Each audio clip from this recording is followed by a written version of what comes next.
Got a great challenge this week against a good Rice team that gave Tulane all they could handle on the road last week. What impresses you the most about them is the way that they're playing as a team in all three phases, and especially on defense. They fly around, they're stingy, they make things happen. We saw that last year when we played them at Rice. They've got a quarterback, I believe, in E.J. Warner, who's got incredible football intelligence. He gets rid of the ball quickly. Played really well last week in the first half, and then there was just some things Tulane did. It got to him a little bit, but it's a real challenge. Their special teams unit's good. They've got good returners. Last week in their punt return game, they were really good, and that was something we were not good on Saturday. So we've got to make real improvements there. But I think for us, it's just about us focusing on executing at a higher level than we did Saturday, and getting our run game going, which has been a little bit of a struggle the last 2 weeks.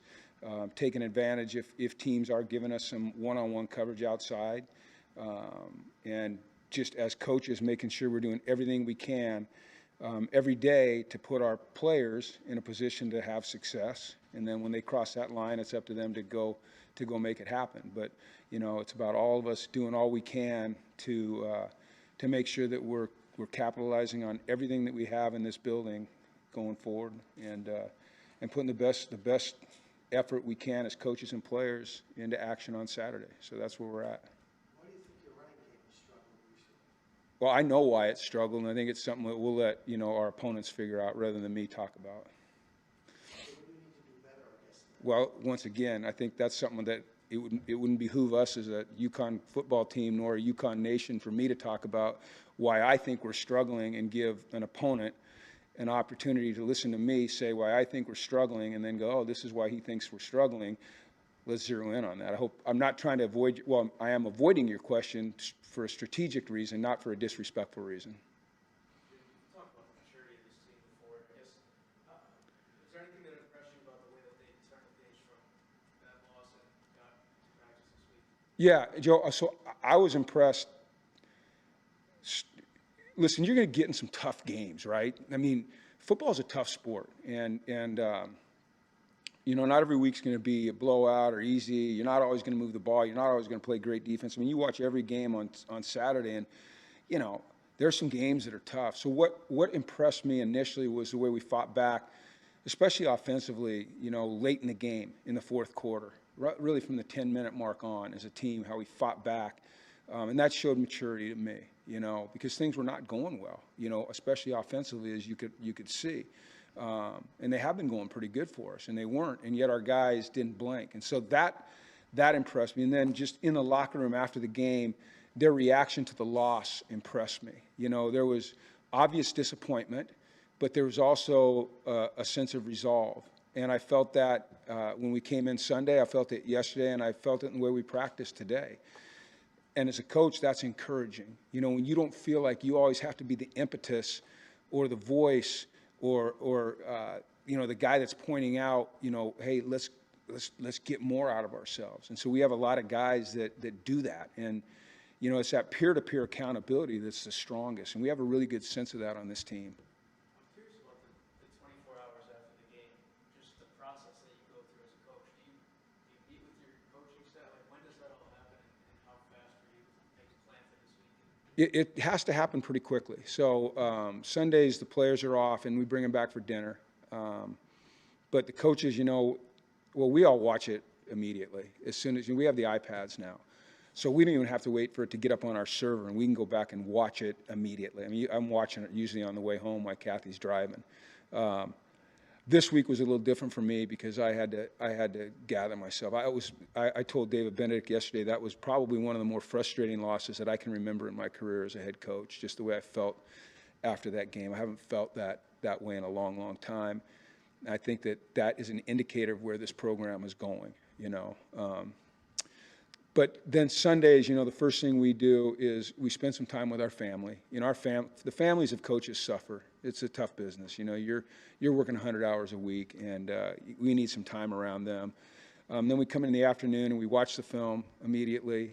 We meet, together as staffs, offense and defense, separate. We don't do this big staff meeting just because we don't need to waste that time. I can go back and forth now, which I couldn't do before. And then we're immediately on to the next opponent. Now, we have already broken down their games. Our graduate assistants, our analysts have already broken down the games, got the computer work done, got drawings, gotten tendencies, all those things. And then the coaches will go back and look at it the way that they like to look at it. Like Matt Brock will start at the start of the season and work through. Me, typically, I'll start with their most recent game and work backwards. But we're always kind of, getting to a point. And then Sunday night, we start formulating the game plan on offense. Defense is more individual stuff. And then Monday morning, we meet with our players. And then we spend, that late morning into the afternoon really doing the solid game planning. And then we start really in earnest working on our opponent on Monday afternoon with the players. Jim, you just said that your frustration is kind of an indicator where the program is going. Does that mean that you have higher expectations, you can see good things coming, and you're just frustrated you haven't gotten them? Yeah, that's exactly right. I look back at our last two losses, and I'm not talking about Maryland. I mean, that one was, I think, an abomination. But you look at the last two ACC games, and they really came down to the end of the game, one on the road, one at home against two really good teams. And they both came down to, for whatever reason, I'm not complaining about the officiating, but they both came down to non-calls on obvious pass interference plays, And I want to get to a point as a football team where we can play a Duke and we can play a Wake, and it doesn't come down to relying on an ACC official to make a call against a team in their conference, And I don't think those officials do that on purpose. I don't think that they consciously go, oh, it's an ACC team versus an independent, I'm going to throw the flag. But, it's happened twice now. So there's, that as a coach, as a competitor, you go, oh, I don't think it's happening, but it's happened twice, So, but I want to get to the point as a team where that doesn't even matter, And I think we're capable of doing that. We fight and we scratch and we kick and we bite, and our guys don't give up, and we're in those games. But we gotta find a way to win them without relying on an official who's doing the best he can to make a call. Was Nick's fourth quarter indicative of his progress this year and how he's improved? Because he was pretty good. I believe that his second half and in particular his fourth quarter, yes, very much so. It's the best he's played. He saw things well. He delivered the ball on time. He took care of the football. Yeah, I believe that, that was progress made. And he had a great week of practice last week. We had a great week of preparation. And, you have to convince your players that great week of practice, even though we didn't get the result that we wanted on the field, is compounding, and it'll carry over. So it's not like, oh, well, we practiced great and we didn't get a win, we have to start all over. No, it's compounding. We have to build on that. And today was an indication that we're building on it. What you see from Price Yates is obviously good to have him back. Yeah, it is, and he'll be better this week. He hadn't played in quite a while. And I'm not going to say he was rusty, but he wasn't as instinctive as he'll be going forward. There's nothing like getting game reps. You can get, a million practice reps, but that's not the same as being in a game, And Price is really smart. He's very conscientious. He needed the snaps that he got, and he'll be better this week. What about Ben Morawski, went off injured? What's his status with that? Yeah, it's not good for Ben. He's going to have surgery in the next week or two. They've got to wait for the swelling to go down. It was a kneecap issue, and some other things in his knee, and they're gonna let the swelling go down, and then they're going to come in and surgically repair it. So he's done for the season. So that means Kyle Juergens and Brady Wayburn and Tank Green. We'll rely on those guys, and they'll do well. Kyle had to leave the game as well. He got a scratched cornea. Thought he might be able to get back in, but his vision never cleared back up. But he was fine today. He practiced. Tank was fine. Brady's fine. So we're fortunate we have some depth up front, but we'll certainly miss, Big Ben. Are you concerned and discouraged about your running game, or because you can pick certain things out, it's fixable? That's a good question. It's like concerned, yes. Discouraged, no. Just, everyone in this building realizes that we're not running the ball to our standard. And what's great about our players is they take ownership. It bothers them as much as it bothers anybody. And the role of the coach is to give them answers, And I believe that we have a good staff offensively that has come up with some things and really looked at it hard. And there are some, there are some reasons why we're not running it as well as we were earlier. And we hope that we've been able to fix those. We have to adjust during games when people are doing things that, we're not necessarily haven't prepared for because they haven't shown in the past. And we just got to put our guys in a position where they can have the success that they're working towards. At this point in his career, I guess, what are you looking for to see from him? Like, what's the next In whose career? I'm sorry. Nick's. Nick's. What's the next stage in his development? Consistency. I would have to say it's consistency. I think we all see that there is talent there. He hasn't played a lot still. Every time like he's getting ready to play, I kind of tell you that he hasn't played a lot. Eventually, I'm going to have to stop saying that, but it's still true. It's still true. At that position, probably more than any position in football, snaps are relevant. How many snaps you've had, good snaps and bad snaps, where you can learn from both. And he hasn't had a ton yet. Unfortunately, he's had to miss some game time because of the injuries. But he just needs to continue to work on being consistent. And as he gets more comfortable with his own game, then he can become a little bit more of a forceful leader verbally. Like out there today, he was a different kid out there on the field today at practice than he's been. And I think that's just a function of him having some confidence built from the fourth quarter, So I want to see him just continue to be consistent and take care of the football. I was going to say, how big is it that he's actually healthy for practice to attack preparation? Well, he looked different. One thing that I didn't talk about last week is that, we all knew that he got hit in the head, but he also had a toe sprain.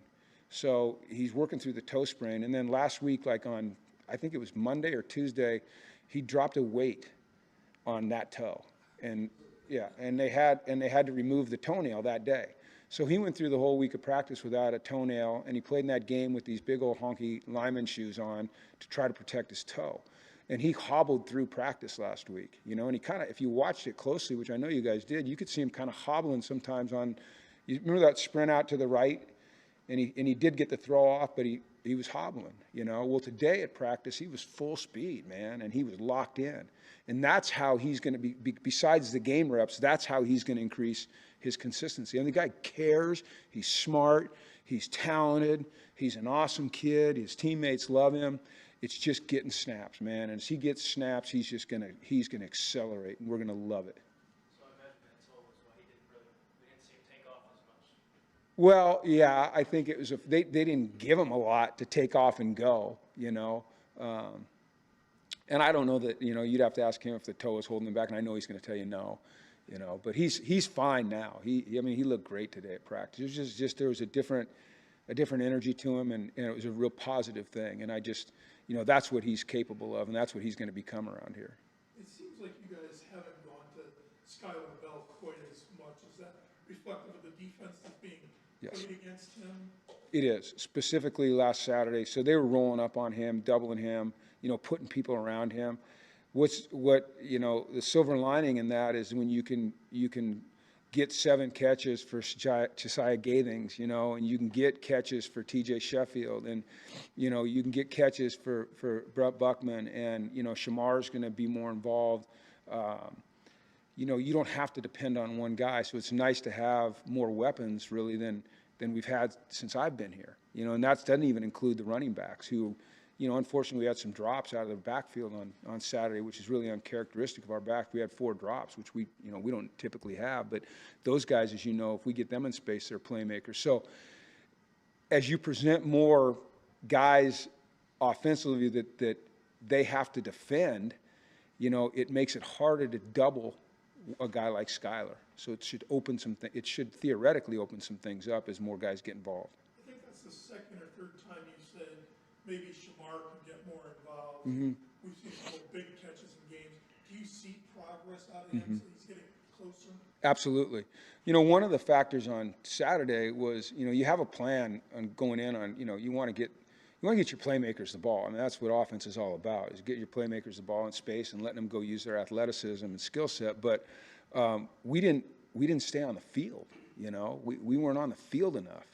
So we got to convert on third down so we can get more plays and get more guys involved. Guys like Shamar that can do some things. I mean, he's a really good football player, and we've got to give him opportunities. But to give him opportunities, we got to be on the field, you know. And that was a little bit frustrating for us. You talk about converting third downs. Do you more look at the operation of the plays that you call, or do you look at the plays in general? You know what I'm saying? Yeah, I look at first and second down, first of all. Like, what situation have we created on third down? You know, is it a third and short, third and medium, third and long, and why is it what it was, right?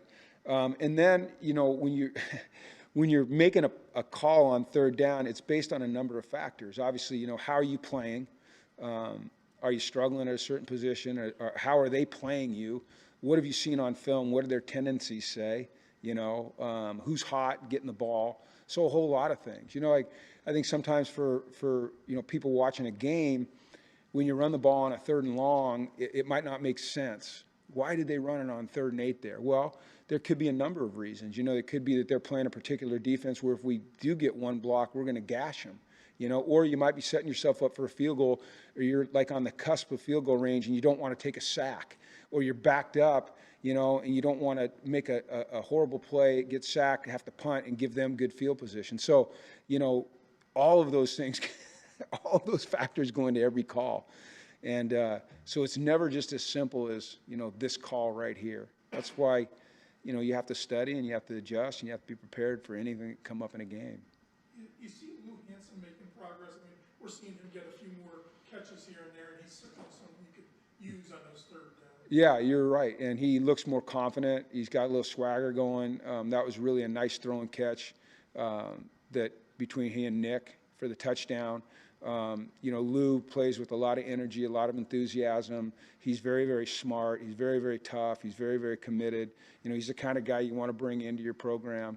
And, you know, the more guys that the defense has to worry about covering, all right, the more successful you have a chance to be offensively. Can you tell us a little bit about Cam Chadwick and what he's all about? Obviously, he had the interception last week, but you know, they also got a touchdown on him. It just seems like he's brought a lot to this team. Did he have a touchdown on him? No, So, yeah, Yeah. the pass over. yeah, I don't remember. I guess I just forgot that one. Huh? I think he's becoming a really good player, and I think that the future is very bright for him. He really cares. He's athletic. He's smart. He's got good ball skills. He's like any corner. I mean, listen, if you haven't been beat at corner, it just means you're usually over on the bench, right? And the thing about Cam that is encouraging is that he has been beat. You know, you think back to the Duke game, right? And they got after him a little bit, but the corners that let it bother them, the corners that live in the past, are the corners that are not going to be successful, because it's just like an offensive tackle. You know what? You're going to give up a sack every once in a while. As a corner, you're going to give up a play. It's the nature of the position. It's the guys that can let it go and learn from it and then move on with confidence that are going to have success. And Cam has shown the ability to do that. Plus, he's tough. You know, he's physical. He'll come up and he'll tackle. Right. Okay, thanks, everyone.